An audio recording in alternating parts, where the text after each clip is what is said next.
Hello and welcome to another episode of the Expanse Abridged Podcast series. Today we've got chapter 45, and that's a Holden chapter of the first book in the series, Leviathan Awakes.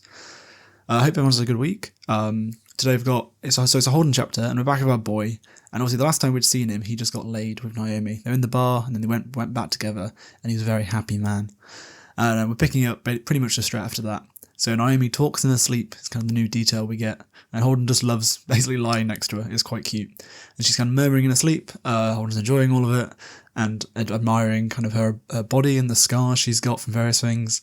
And then he hears her kind of slowly whisper thirsty. And it says Holden slid out from under her and headed for the kitchen, knowing this was the obsequiousness that always accompanied a new lover. Basically the desire to make them happy no matter what.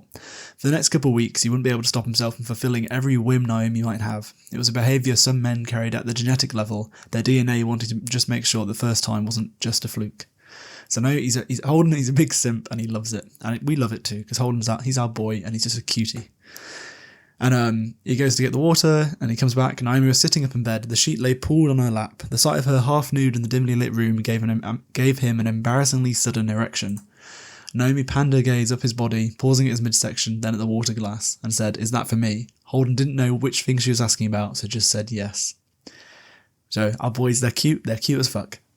So anyway, then they go to sleep for a bit, and then Holden tries to have a bit of a DMC, a deep, meaningful conversation, and asks, "Can we talk?" And she kind of rolls over, her hair falls across her eyes. Holden reached out and brushed it away in a move that felt so intimate and proprietary that he had to swallow a lump in his throat, because he's cute. And she's like, "Are you going to get serious on me?" And then she just offloads all the information. It's like, "I'm a serial monogamist. I've got eggs stored on Europa and Luna. I'm open to this just being sex, but I think something more may happen, but it's going to happen on its own, etc." She says, "Did I cover all the bases?" And Holden goes, "Nope, but I agree to all of it."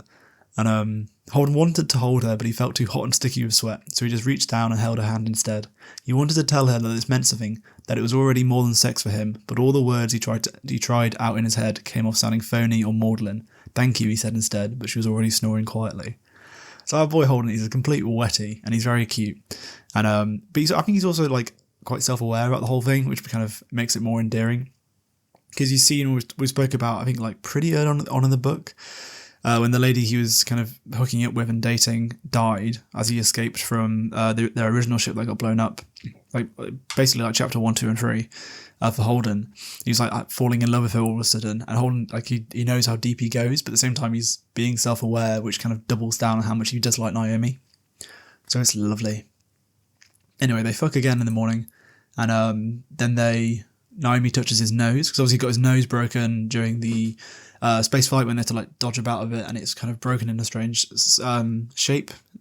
Holden goes, "Is it hideous?" "No," she said. "You were too perfect before. It makes you seem more substantial." Holden laughed. "That sounds like a word you use to describe a fat man or a history professor." And he was making plans to spend the rest of the day in Naomi's bed, what restaurants they want to go to the next few days, all the things they want to do, and then his phone rings. And it's Fred on the phone. And he says, "I have to answer it, because unless it's a wrong number, then it's probably some end of the solar system type shit." Naomi kissed his ribs, which simultaneously tickled him and caused him to question his assumptions about his own refractory period.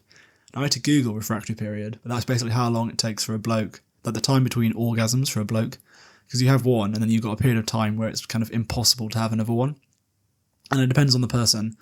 So apparently in old men it's 20 hours, but in a young lad it can be 15 minutes. So yeah, Holden's going, "Okay, I am quite young still." But anyway, he realises it's Fred. Fred's like, "I need to speak to you straight away." And Holden's like, "I'll come over in half an hour." "Should I come too?" Naomi asked. "Are you kidding? I'm never letting you out of my sight again," said Holden. "Don't get creepy on me," Naomi replied, but she was smiling when she said it.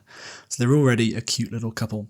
So they wander off to Fred's office, and the unpleasant surprise was our boy Miller, our depressed man who's all sad.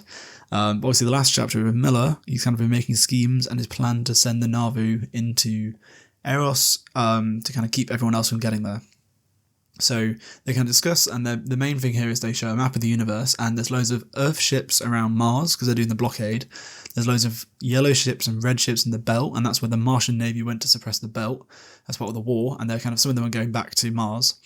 And there's 2 dots, which are the green dots from Earth, going towards Eros, and it's one frigate, which is the same as the Rocinante, but an Earth version, so it'll just be a little bit more shit, and a science ship, and they're on their way to Eros. And obviously the boys are a bit annoyed, because where all the million people died and all the protomolecule is, and they don't want anyone else getting it because they know how dangerous a protomolecule is. They discuss the plan, and it's basically send Holden out there straight away. So, first of all, they're kind of like, oh god, that means Earth knows, because originally they weren't that sure if everybody knew, but now they realise they do. So that means Earth knows, they know about Protogen, about Eros, what's going on the station, and it's just dumb luck that science ship was so close to go and do that. So you want us to chase them away, said Holden. And Holden's like, yep, fuck it, I'll do it, why not? And then they get to the second part of the plan, which is that Miller kind of steps in and talks about it. And he goes, there are big docks in 5 main clusters around the station, being Eros. We're looking at sending 6 supply freighters to Eros, along with the Rocinante. You're sending people in, Holden said. Not in, Miller replied, just on. Surface work. Anyway, the 6th freighter evacuates the crews once the others are docked. Each abandoned freighter will have a couple dozen high-yield fusion warheads wired to the ship's proximity detectors.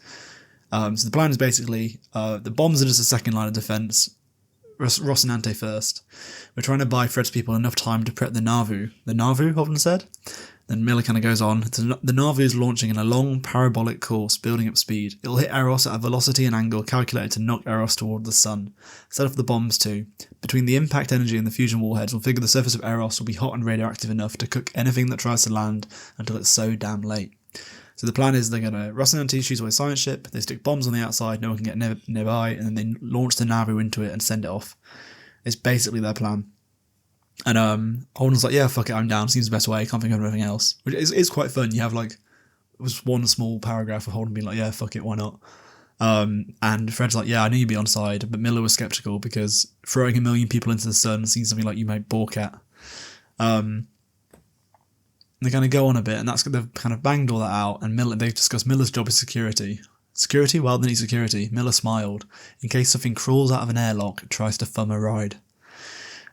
Naomi asks, what are the odds and impacts detonating? All those impacts and detonations will shatter Eros rather than send it as one big blob, because obviously if you shatter it, then you get protomolecule everywhere. And Tycho Station were the people that originally built the Eros space station and spun it up, so the logic is they know how to do it, and you can't just ignore it based on there'll be some engineers that can figure it out. Throw some number monkeys at the problem. And then they're all happy there, the happy days, and Fred says, let's deal with the last bit of business. You still have the protomolecule, Fred said. And the last time we sent you out, your ship was almost wrecked. Once Eros had been nuked, it will only be confirmed. It will be the only confirmed sample around, i.e. Holden will have the only protomolecule left in the universe. I can't find any reason to let you keep it. I want to remain here on Tycho when you go. Then Holden goes, I like you, Fred, but I'm not handing that stuff over to anyone who might see it as a bargaining chip. And Fred starts to speak, and Holden held up a finger and cut him off. While Fred stared at him in surprise, he grabbed his terminal and opened the crew channel. Alex, Amos, either of you on the ship? I'm here, Amos said. Lock it down, Holden said. Right now, seal it up. If I don't call you in an hour, or if anyone other than me tries to board, leave the dock and fly away from Tycho at best possible speed. Direction is your choice. Shoot your way through if you have to. Read me? Loud and clear, Cap, Amos said. If Holden asked him to get a cup of coffee, Amos would have sounded the same. That's our boy Amos. Straight up, whatever Holden wants. And it's in the background, Fred's like, you can't threaten me, and Miller laughs, and it's like, it isn't a threat, that's just an accurate report of the world. It's not a bluff, don't call it. And kind of as Holden goes, oh shit, am I about to get shot? He's thinking he certainly wouldn't be the first person Fred Johnson had ordered shot, and he had Miller standing right next to him. Because at this point in time, Holden still really distrusts Miller, and is thinking Miller now is in league with Fred, or at least working for him, so would he just shoot on Fred's demand? And this made it more interesting when Miller saved him. Look, the detective said, fact is, Holden's the best person to carry that shit around until you decide what to do with it. Once Eros goes up, he and Rossi are going to have their asses hanging in the breeze. Someone might be angry enough to nuke him on general principles. They'd be less inclined to blow him up when they know that he's got the only protomolecule. It won't make the sample safer, but it makes the mission more likely to work. It's basically the logic behind it all. And then Miller goes on a little rant and goes, if someone offered to bribe Holden with his weight in gold, he'll just be offended he tried to bribe him. And Fred's like, you're saying I can't be trusted, but this guy can. And Miller's kind of like, he's got a small crew, he's righteous, they all believe in him, no one will betray him. While the OPA, as we kind of discussed, is a big decentralized organisation, someone could kind of snake Fred out. Fred kind of sees the light and realises more he's been played because he can't take the molecule or find out where it is. He goes, Captain Holden, I'm disappointed with your lack of trust after all I've done for you and yours. If the human race still exists a month from now, I'll apologise, Holden said. And they leave, and Holden's like, fuck me, that was close. I think Fred was half a second from ordering Miller to shoot me. Miller's on our side. Haven't you figured that out yet? Said Naomi. And the chapter ends. So it's an interesting one there. I think I like the way they approached kind of the Holden Miller thing, because from Holden's POV, you would think Miller has thrown in stuff in with Fred. Miller is still like, I mean, we saw how sad he was when he left the Rocinante and wasn't allowed back on, so he's still helping our boy out. But Miller doing the security brief is different to what we learned last time, so he's definitely got his own game going. So I enjoyed that one. It's also cute seeing Holden and Naomi finally getting together after 45 chapters, and how much Holden likes it. And also you can about to see I like the stakes kind of moving all up, being like, we're going to launch this spaceship into an asteroid, bombs everywhere. Part of me does kind of think it's one of the weaker parts of the book, because everyone just kind of accepts that's the only thing to do and go forward. But it just works, I guess, kind of. Like, I don't know what else they would really do. But yeah, they just kind of move very quickly, I guess. But anyway, I hope you enjoyed that as much as I did, and I hope you have a lovely week.